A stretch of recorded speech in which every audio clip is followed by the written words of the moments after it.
Il existe beaucoup de modes sur Super Mario Odyssey et dans cette vidéo je vais vous en présenter 5 de mes préférés qui pour certains pourront vous prendre pas mal de temps.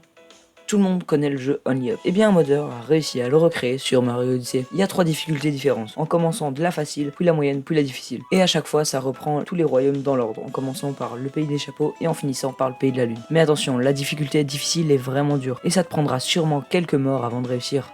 Le deuxième mode permet de jouer à Mario Sunshine dans Mario Odyssey. Le mode rajoute Jet avec ses 3 buses. Premièrement, l'aérobuse qui te permet de flotter dans les airs pendant un certain temps. Ensuite, il y a la catabuse qui te propulse très haut dans les airs. Et pour finir, il y a la turbobuse qui te permet d'aller très vite sur la terre ferme ou bien très vite dans l'eau. Les réservoirs se vident petit à petit, donc pour les recharger, il suffit de rester sur le sol ou bien de toucher l'eau. Dans ce cas-là, ça recharge entièrement d'un coup.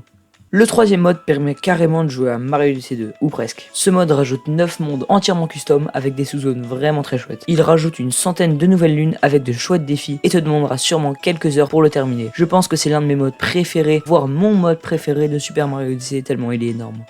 Le prochain mode permet de jouer Luigi dans Mario Odyssey. En fait, c'est plutôt une combinaison de 2 modes qui vont chacun changer le jeu dans le style de Luigi. Le premier change Mario et tout ce qui a un rapport avec lui avec le style de Luigi, comme l'Odyssée et l'intérieur de l'Odyssée. Le deuxième rajoute la physique de Luigi. Il va donc plus vite et saute plus haut. Ça rend l'immersion totale et c'est très fun à jouer.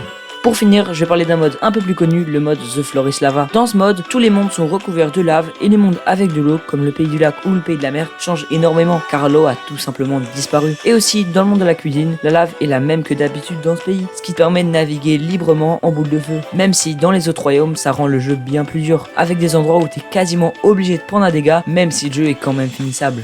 Et voilà, c'est déjà la fin de la vidéo, j'espère vraiment qu'elle t'a plu. Si c'est le cas, n'hésite pas à t'abonner car c'est moi une toute petite partie des gens qui regardent mes vidéos sans abonner et ça me ferait extrêmement plaisir.